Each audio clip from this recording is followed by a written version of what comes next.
Veux-tu expérimenter la santé divine dans ta vie? Évidemment que oui. Et si je te disais que derrière un mot qui semble anodin dans la parole de Dieu, toi et moi, nous pouvons recevoir une plus grande portion de révélation sur la santé divine.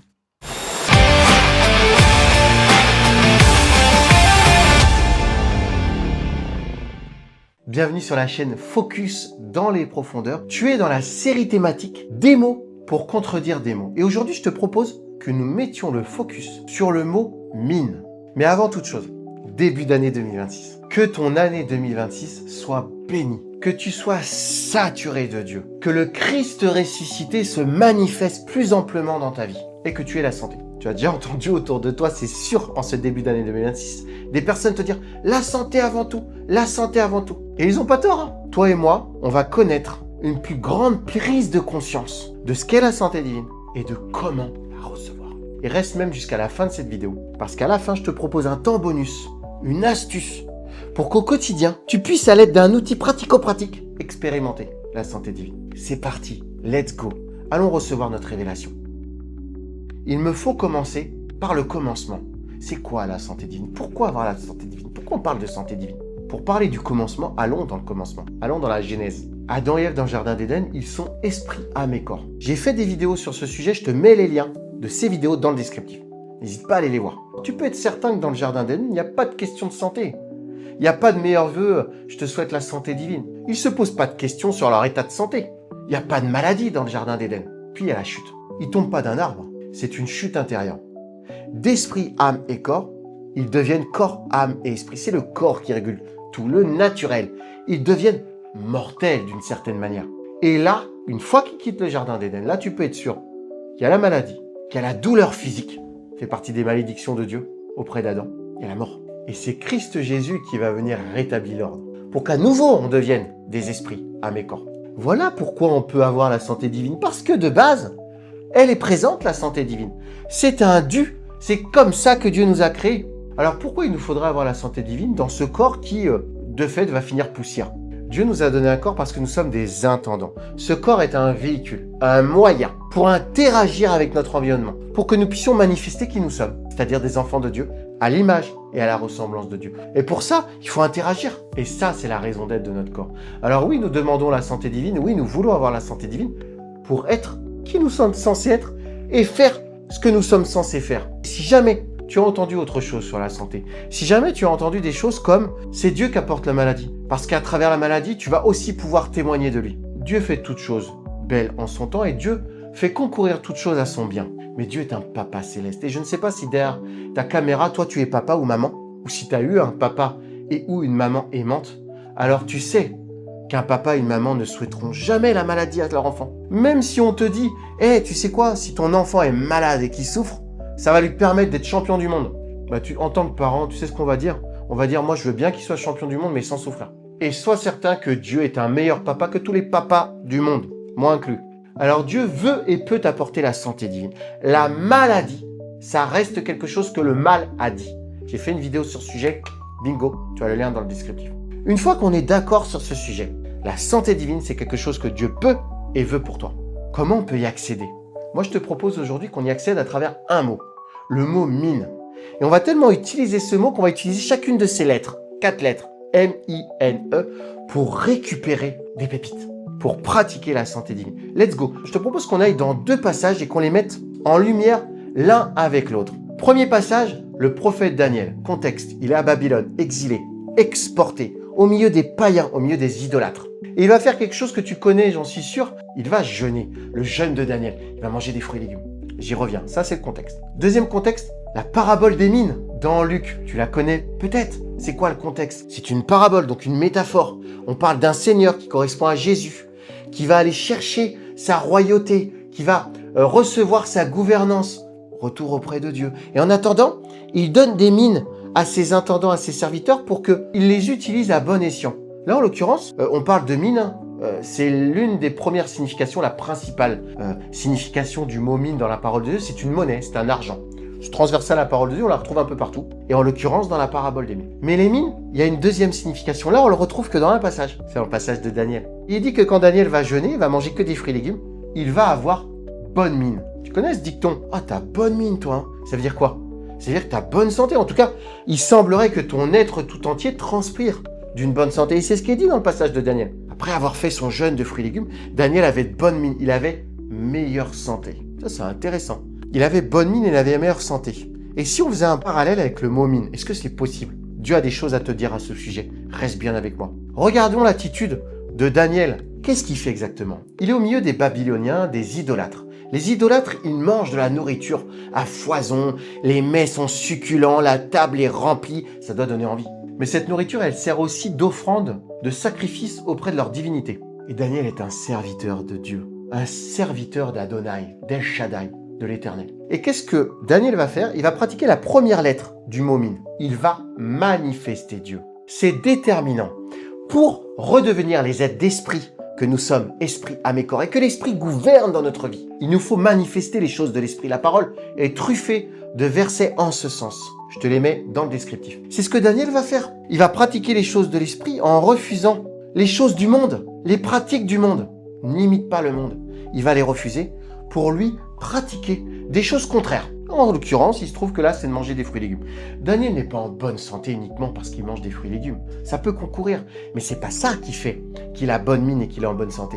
C'est le fait d'avoir manifesté. Quand Daniel manifeste, alors il appelle à la manifestation les choses d'en haut. Il y a quoi dans les choses d'en haut? La santé divine. Allons maintenant, pour faire un parallèle, dans la parabole des mines. Il y a un bon intendant, il y en a deux, il y en a surtout un, qui va recevoir une mine et qui va en faire 10, qui va la faire fructifier avec 10 mines. Manifester Dieu, c'est croire en Dieu. Manifester Dieu, c'est croire qu'on est à son image, à sa ressemblance. Manifester Dieu, c'est avoir envie de le manifester. Faut avoir envie de le manifester. Jésus va dire, celui qui manifeste mon nom, celui qui se positionne pour moi, je me positionnerai pour lui. Waouh! Manifester Jésus. Aujourd'hui, toi et moi, on a reçu une mine de Jésus. Et il veut qu'on la manifeste. On va parler de Jésus. On va traduire Jésus dans nos actions. Et qu'est-ce qui va se passer? On va faire fructifier qui nous sommes. La mine, l'intendance que Jésus nous a donnée, on va la faire fructifier en appliquant sa parole. Manifester, c'est le premier levier qu'il me faut utiliser pour avoir la santé divine. Deuxième levier, pas plus compliqué que la deuxième lettre du mot mine. I comme intendant. Je me lève le matin en me rappelant que je suis un intendant du Christ. L'intendant, tu sais, c'est celui qui doit gérer.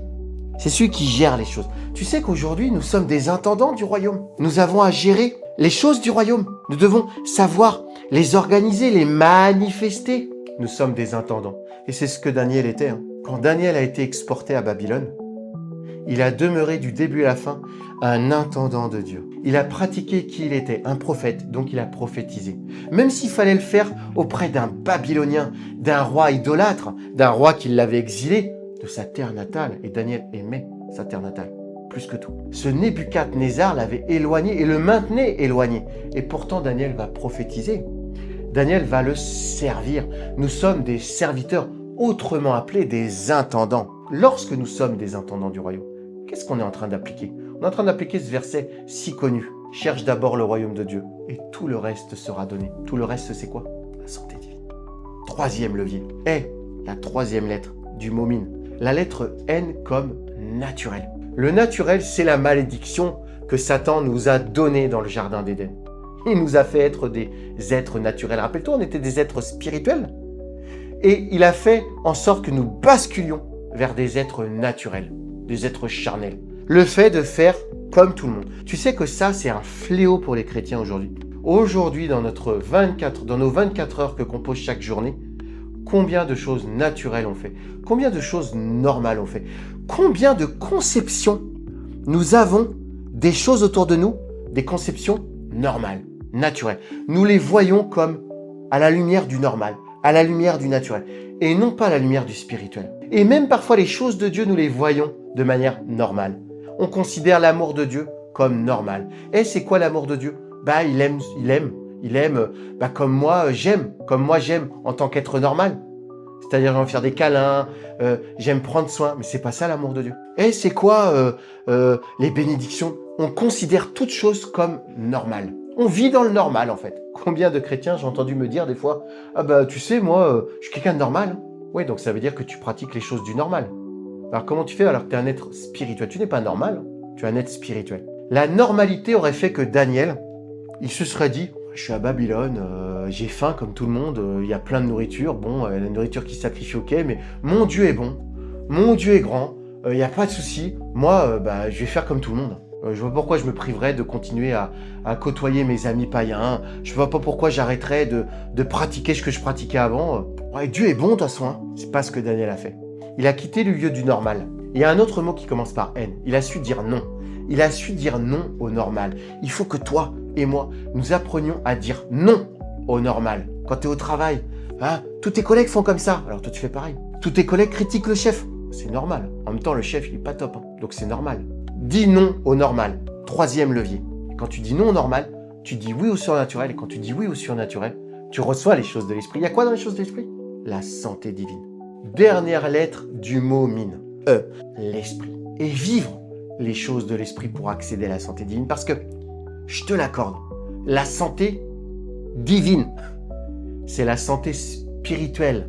Elle est surnaturelle.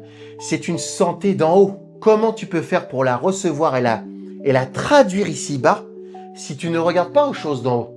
Si tu ne considères pas ta vie comme une vie spirituelle. Et je vais te donner 3 clés pour vivre les choses spirituellement. La première clé, c'est essentiel pour un enfant de Dieu. C'est te rappeler que toute chose est la grâce de Dieu. Tout est grâce. C'est-à-dire que le fait de respirer, le fait de parler, le fait de pouvoir vivre, le fait de prononcer le nom de Jésus est une grâce. Tout part de la grâce. La parole nous dit que tout ce qui est bon, tout ce qui vient d'en haut est bon. Tout ce qui est bon vient d'en haut. Tout est grâce. Et la santé divine est grâce. Il faut que tu accèdes et que tu considères ta vie sous la grâce. Ensuite, le deuxième point, c'est la foi. La foi, c'est spirituel. C'est un don spirituel. Tu ne peux pas pratiquer la foi si tu ne regardes pas aux choses de l'esprit. Par la foi, tu vas pouvoir pratiquer les choses de Dieu. La foi est un moyen, comme ton corps. Tu dois passer par là. Et le troisième point, c'est la pratique. Tu dois pratiquer les choses. Quand on pratique les choses parce qu'on sait que tout est grâce, qu'on y met notre foi, alors on est dans la pratique. On est dans la foi et les œuvres. Et là, on vit les choses de l'esprit. Ce levier est essentiel pour recevoir la santé divine. Il faut bien comprendre que la santé divine est accessible. L'écluse des cieux est ouverte. Tu n'as rien à faire, entre guillemets, pour recevoir la santé divine. Jésus te l'a donné la croix. Il faut juste que tu refuses les choses normales et que tu acceptes les choses de l'esprit. C'est exactement ce qu'a fait Daniel. Daniel, il s'est dit, moi, au milieu de la normalité, je vais pratiquer les choses de l'esprit. Alors qu'on lui disait qu'il allait être condamné s'il pratiquait ses prières, il a pratiqué la prière parce que la prière, c'est quoi? C'est une communication, c'est une conversation spirituelle, c'est un acte spirituel. Daniel a continué à pratiquer l'acte spirituel tout le long de sa vie, au milieu des idolâtres. 4 lettres pour le mot mine, 4 leviers. Manifeste la présence de Dieu parce que tu crois en Dieu, parce que tu sais qui il est. Sois un bon intendant quotidiennement dans ta vie. Dis non au naturel, refuse les choses du monde. Dis oui au spirituel, pratique les choses de l'esprit. Et alors, qu'est-ce qui se passera? Tu auras bonne mine. Et il se passe quoi dans la parabole des mines? Celui qui a utilisé la mine de la bonne manière reçoit en abondance une terre, des terres fertiles. Il est saturé des bénédictions. Et crois-moi, parmi ces bénédictions, il y a la santé divine. Alors peut-être que là, tout de suite maintenant, tu te dis, ça paye pas de mine, ce qu'a dit Jonathan. Crois que c'est une grâce. Reçois par la foi et pratique. Pratique ces 4 lettres. Et on en reparle si tu veux bien. Témoigne.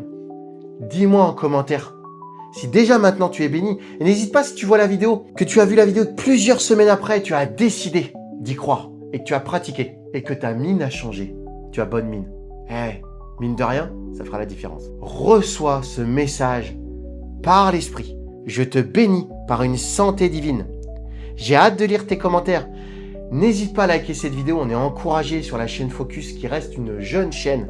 On est encouragé et déterminé à transmettre le cœur de Dieu. Et puis si ce n'est pas déjà fait, abonne-toi. Et j'ai hâte que tu nous rejoignes et qu'on chemine ensemble dans la gloire de Dieu. Je te dis à très bientôt sur Focus et n'oublie pas, reste encore quelques secondes.